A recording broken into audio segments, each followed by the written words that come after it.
Halo, apa kabar Anda semua? Ya, senang sekali saya bersama Bung Rocky Gerung masih terus bisa menjumpai Anda. Yang paling penting itu sehat sekarang ini ya. Kita sehat aja, survive aja tuh sebenarnya sudah sukses sekarang nih Bung Rocky ya. Ya, survive itu adalah cara terakhir bagi mereka yang berakal sehat itu. Dan orang menganggap bahwa ini hari-hari yang menentukan karena berbagai macam isu berseliweran soal utang kita, rasio utang terhadap pendapatan, soal COVID yang makin menggila itu. Dan mudah-mudahan istana juga makin menggila supaya lebih cepat terlihat apa sebetulnya yang ada di rumah sakit jiwa politik kita tuh. Nah, yang sangat menarik memang setelah pidato kemarin ya, pidato di ketua saya sih sering salah nih nyebutnya ketua ternyata bukan BPK. Ya, padahal biasanya kalau badan itu kan kepala, ini namanya ketua BPK disebutnya begitu. Soal khawatir tentang kemampuan keuangan negara untuk membayar utang dan bunganya, itu banyak pejabat yang tidak reaktif. Jadi rupanya mereka coba mengendapkan ini. Baru beberapa hari ini kita mulai mendengar, misalnya penjelasan dari atau bukan penjelasan, pembelaan dari Kepala Bappenas yang menyebutkan bahwa dia kemudian membandingkan dengan utang Amerika, utang Cina dan juga utang Jepang. Ini kan sebenarnya argumen yang sudah lama gitu bahwa rasio utang mereka lebih tinggi. Terus kemudian di kita yang lebih lucu lagi itu ada politisi PDI yang mempertanyakan itu basis akuntansi dari BPK. Bagaimana caranya mereka mengaudit keuangan pemerintah sehingga kok kesimpulannya semacam itu. Ini bayangkan Bappenas yang adalah eksekutif mempersoalkan lembaga lain yang setara dengan DPR yaitu BPK. Jadi ini ada apa? Jadi yang kita sebut ada badai sebetulnya di dalam cangkir kekuasaan. Kan mestinya Soeharto itu ketua Bappenas, ketua apa kepala dia? Kepala ya. Ya. Karena lebih baik ketua aja, karena kadang-kadang kepalanya tuh berantakan di dalamnya tuh. Karena mestinya dia pakai BPK itu sebagai evaluasi dia terhadap perencanaan pembangunan yang masih jor-joran. Sebetulnya kan BPK mau bilangnya berhemat loh, Bappenas tolong juga pangkas anggaran-anggaran. Ini malah ngeritik BPK tuh. Loh, BPK itu standarnya internasional. Kan seluruh parameter internasional dipakai BPK untuk sekaligus sinyal bagi investor asing. Jadi kalau tentu aja kepala BPK ini kan bergembira karena diangkat oleh presiden, walaupun partainya P3 itu ada sedikit masalah. Jadi kelihatannya Bappenas bukan BPK. Ya? Bappenas bukan BPK. Kepala Bappenas ya. Bergembira tuh, P3 partai kecil ada sedikit masalah tapi harus mendukung pemerintah. Jadi demi mendukung kekuasaan maka Kepala Bappenas mengabaikan metodologi dari BPK. Ini konyolnya tuh. Apalagi tadi ya PDIP juga begitu. Mestinya dipakai standar itu supaya kita tahu keadaan realnya. Jadi ya saling bunuh informasi di dalam kabinet juga bikin rakyat senang aja tuh. Karena dianggap oke, ini memang rebut-rebutan tinggal rebut-rebutan remah-remah supaya Presiden Jokowi nanti kalau pidato dia bisa sitir menurut Bappenas BPK salah bikin metodologi, menurut PDIP ada problem dengan perhitungan. Jadi nanti juga presiden dibully lagi nih, ini presiden nggak percaya pada auditor negara BPK, kan begitu logikanya tuh. Dan kemudian kalau membandingkan kita dengan Cina, dengan Amerika dan Jepang ini saya kira kok apa yang ini berikan apel dengan membandingkan apel dengan buah kesemek gitulah kira-kira ya. ini membandingkan apa namanya nih keburukan dengan dan seolah-olah mau cari keburukan juga di Jepang tuh. Ya Jepang itu kalau negaranya berutang itu rakyatnya rame-rame nyumbang tuh tanggung beban utang itu. Kalau kita di sini bahkan untuk beli rokok aja kita udah nggak boleh Jokowi nih sekarang karena tukang rokoknya udah bangkrut. Nggak boleh Jokowi artinya nggak boleh ngutang karena itu yang dimaksud sekarang kan. Warteganya bilang mulai sekarang jangan Jokowi ya. jangan ngutang lagi tuh. Karena memang udah ada di bottom, di dasar. Jadi membuat perbandingan juga nih ajaib, kayak nggak sekolah aja tuh melihat Jepang dibandingin dengan Indonesia tuh. Lain lah tukang warung di Jepang itu tinggal di apartemen. Tukang warung di kita nggak boleh Jokowi tuh. Oke, ya kan ini penting konteksnya saya berikan ini kenapa Anda menyinggung tidak boleh Jokowi, karena memang sepanjang hari kemarin 2 hari saya kira ya banyak sekali beredar joke di media sosial gitu. Saya jujur walaupun ketawa tapi juga sedih juga karena kepala negara kita dijadikan joke gitu. Kalau ada orang datang ke warung dan kemudian minta rokoknya sebungkus, oke Jokowi ya, begitu terus langsung sama pedagangnya dikasih saja gitu. Nah, berikutnya begitu. Nah, orang bertanya penasaran apa kalau nyebut Jokowi nama gratis ya di warung ini? Ternyata tidak. Karena Jokowi itu katanya persamaannya dengan utang. Itu kan yang Anda maksud tadi ya. Nah, ini joke ini saya semua banyak orang yang sudah tahu, tapi saya kira ini memang menjadi tidak sehat ketika seorang kepala negara kemudian dijadikan joke yang dalam konotasi yang negatif, kan gitu sebenarnya ya Bung Rocky. Iya negatif tapi menghibur juga kan, daripada daripada puji-puji ya mending bikin joke aja tuh. Dan itulah keahlian orang Indonesia tuh dibandingkan dengan orang Jepang. Orang Jepang nggak punya keahlian begituan karena mereka mampu untuk menalangi utang negara melalui tabungan-tabungan mereka tuh. Bahkan di Jepang tuh tabungan itu nggak dikasih bunga. Mungkin juga justru orang nabung itu disuruh bayar biaya minjem rekening gitu. Karena udah selesai lah, Jepang ada soal lagi dengan mau utang kayak mau nggak utang tuh rakyatnya bilang oke, kami tanggung gitu. Itu soalnya.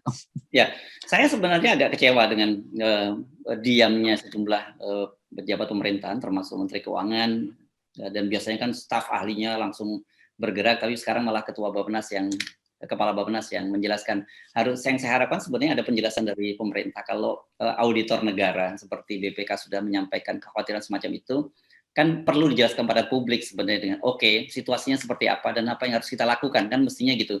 Jangan sampai ketika terjadi hal yang buruk rakyat ini tidak siap, itu kan, dan itu khawatir kalau sampai masyarakat tidak siap kan yang berakhir dengan chaos gitu. Kalau ini saya percaya bahwa Sri Mulyani itu ini pasti lagi ketawain ketua Bappenas ini orang nggak ngerti apa, cuman dia nggak bisa ngomong kan. Pasti Departemen Keuangan iya kan BPK itu, karena di situ tetap ada pakar-pakar yang ngerti metodologi itu. Jadi sebetulnya ini ya betul kalau Sri Mulyani ngomong kan Sri Mulyani mesti bilang ini Bappenas ini nggak ngerti ya standar akuntansi internasional. Tapi kan dia nggak bisa ngomong Sri Mulyani karena dia juga lagi sakit perut kan sekarang, karena nggak bisa Jokowi lagi dia kan. Ya sorry, kalau nggak bisa ngutang lagi dia. Oke. Kan sebenarnya kemarin itu bahasanya saya kira sudah dibungkus ya, bahasa yang disampaikan oleh Ketua BPK bahwa kami khawatir kemampuan menyerah itu kan sebenarnya bahasa dari Lugas itu peringatan keras dari BPK sebenarnya. Betul, dia bilang khawatir karena melakukan perbandingan. Kan kita baca semua data soal defisit keseimbangan primer tahun lalu masih surplus 18, sekarang defisit 36 triliun. Kan itu sebetulnya adalah hal yang konkret aja dilihat kan. Jadi dari segi pembahasan kan cuma bilang ini besar pasak daripada tiang, kan selesai problemnya. Ngapain mempersoalkan pasak siapa yang ditanam tuh? Yang siapa yang mesti dipotong? Jadi Bappenas memang benar-benar jadi lembaga politisi dan lembaga politik. Jadi kelihatannya begitu, yang akan terjadi adalah kesimpang siuran koordinasi, dan kita seperti biasa kita mendengar presiden akan bela siapa? Bela BPK, bela Bappenas, atau tunggu Sri Mulyani ngomong. Jadi itu yang terjadi, tapi ditunda terus kan. Presiden kan bingung. Ini hari dia bingung pasti kan. Semua orang merasa ini presiden ngapain? Nggak bisa kasih komentar. Jadi itu yang ditunggu publik. Tapi publik merasa bahwa ya udah, mau diterangin nggak diterangin, tetap warung-warung di Jakarta itu dan di seluruh Indonesia sebetulnya dalam keadaan nggak bisa lagi Jokowi, alias nggak bisa lagi ngutang. Oke, nah selain soalan kemampuan membayar utang dan bunga ya, jangan lupa loh ya, bukan hanya utang ya, utang dan bunga itu yang mesti dibayar. Itu kan kalau kemarin kita cermati, BPK juga menyinggung soal kemampuan daerah ya, artinya kemandirian keuangan daerah yang sangat bergantung pada pemerintah pusat. Saya kemarin menyinggung ada efek domino jadi yang terjadi, dan itu sudah mulai kelihatan kan Jawa Tengah, Jawa Barat menyatakan tidak mampu lagi membiayai COVID, kemudian Sultan juga menyatakan tidak mampu. Dan yang menarik ini di Jakarta ini, kelihatannya angkanya luar biasa sekali, angka kematian sekarang nih Bung Rocky, kemarin sudah disebutkan sekarang tidak lagi pakai ambulans. Kenapa? Karena harus pakai truk. Dan juga yang saya baca, jenazah tidak bisa langsung dikuburkan sekarang, terpaksa harus diinapkan di puskesmas karena tenaga penggali kuburnya kelelahan. Ini mulai bukan hanya rumah sakit, tapi sampai penggali kubur pun kelelahan. Ya itu, jadi kita sekarang berurusan dengan keterbatasan, bukan keterbatasan anggaran, ketiadaan anggaran. Betul tadi kalau bunga itu dimasukkan, kan teorinya keseimbangan primer tidak memasukkan bunga utang maksudnya, dan tidak memasukkan penempatan modal negara ke BUMN. Nah BUMN yang bangkrut itu butuh modal negara nggak punya uang tuh. Bayar utang itu diperlukan sebagai jaminan kita bisa bikin utang baru. Dua-duanya nggak ada. Dan itu yang sebetulnya underlying dari BPK. Nah sekarang ada problem pandemi. Lalu Presiden bilang bahwa oke, silahkan daerah lakukan inisiatif sendiri untuk lockdown segala macam. Nah daerah bilang bahwa lockdown itu kasih makan apa rakyatnya. Sementara daerah sendiri anggarannya tergantung pada pusat itu. Jadi semua kalkulasi yang udah dari tahun lalu kita hitung mulai berlangsung hari ini kan. Jadi itu yang terjadi kalau memang nggak ada perencanaan. Jadi ugal-ugalan nggak ada soal. Kalau ada perencanaan tuh, ini ugal-ugalan, dia nggak tahu di depan tuh ada batu. Dia nggak tahu bahwa itu udah bukan lagi jalan tol, udah jadi gorong-gorong. Maka ugal-ugalan itu yang nyungsepnya ke gorong-gorong kan. Ini yang terjadi nih. Nanti kalau Presiden bilang memang daerah memerlukan mikro PS macam-macam lah itu. PSBB mikro banget lah istilahnya. Ya, kan itu artinya negara menghindar untuk membiayai. Nah, sementara daerah bilang, ya kita mau mikro tetap juga kita mesti keluarin uang tuh untuk biayai. Kalau kita lockdown, ngasih makan apa rakyat kita. Jadi ini satu paket dari kedunguan kebijakan dari awal. Sekarang baru mau lockdown, dan orang bilang ya lockdown itu dari tahun lalu mestinya tuh. Ketika pemerintah masih mampu untuk yakinkan rakyat dan masih ada sisa uang yang belum dikorupsi untuk membiayai lockdown. Ya kalau sekarang udah selesai, jadi kita tunggu aja wacana apa berikutnya yang akan dikeluarkan dari tukang-tukang ngoceh istana itu. Nanti datang lagi sepasukan pasar bilang, wah kita masih berbahagia tuh. Walaupun utang banyak, BPK ngomong, tapi kita bahagia. Itu kebahagiaan dari kaum 200 sekolah, kaum IQ 200 sekolah. Oke, jadi karena itu banyak sekali kemudian manuver-manuver dari kalangan pejabat yang juga tidak perlu. Kan kemarin kita mendengar juga bagaimana Pak Erick Thohir yang meluncurkan obat yang disebut sebagai terapi COVID gitu, dan kemudian dicurigai wah ini cara mengambil untung dari BUMN saja. Kenapa orang ini jelas obat cacing gitu, cacingnya cacing gelang ya, atau bahasa kerennya parasit gitu. Itu kemudian dijadikan terapi COVID. Jadi ini betul-betul yang terjadi, sekali lagi kita minjam istilahnya Dr. Pandu Riono, ada herd stupidity ini. Ya itu ya boleh aja tuh produksi obat cacing itu karena ada efek tambahannya. Tapi jangan dipromosikan sebagai obat anti COVID itu. Itu obat anti parasit. Nah parasitnya tuh oligarki dalam kekuasaan. Jadi yang mesti diterapi itu parasitnya itu. Tapi udahlah kalau COVID-nya nggak mati, minimal cacingnya mati mungkin gitu pikiran. Jadi udahlah kita yang apa yang mesti kita bayangkan sekarang adalah kekacauan koordinasi di istana tuh. Dan itu efeknya panjang, penundaan kebijakan karena masih berselisih soal BPK. Bahkan BPK udah ngomong temuannya itu masih diperselisihkan oleh negara.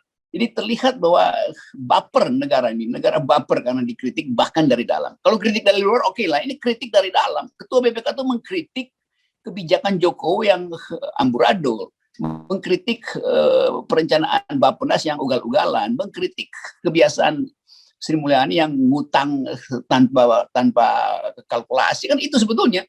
Jadi siapa yang beroposisi sekarang pada pemerintah? Ya bukan FPI, bukan Habib Rizik, bukan Rizal Ramli, bukan Gatot, bukan macam-macam. Yang beroposisi justru BPK, gampangnya begitu lihat.